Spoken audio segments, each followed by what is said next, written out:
What causes chronic bad breath to happen? We have all had an experience where you have been required to speak to someone and you have been unable to concentrate on their response because of their bad breath. The medical term for this condition is known as halitosis, and there can be a number of causes for it. However, the end result is always the same, and it can be described as the presence of foul-smelling gases in exhaled air. So, what causes this to happen?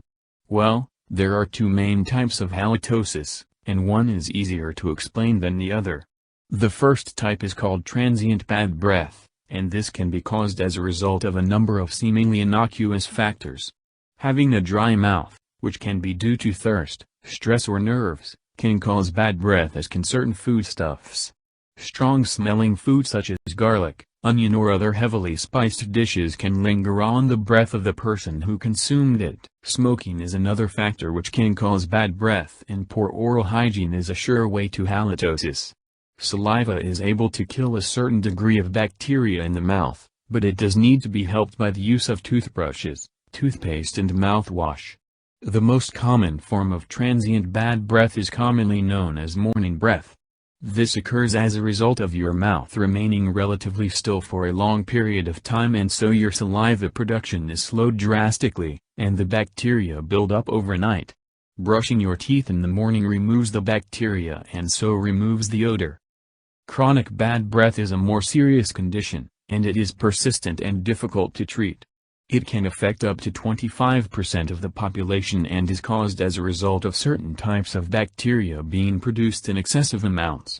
Treatment is not readily available, and the clinics which are starting to appear tend to just be outlets for a bad breath product which claims to remedy the problem but which does not treat the cause.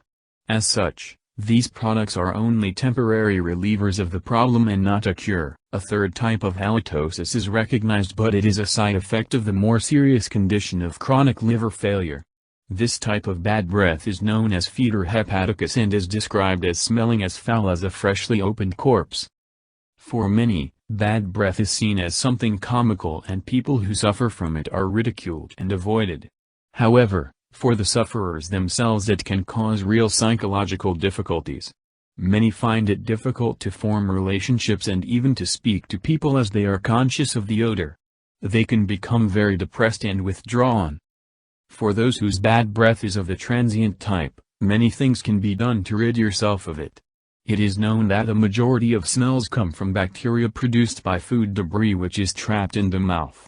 Following a good oral hygiene routine, including brushing and flossing, will remove these pieces of food and so prevent the bacteria from building up.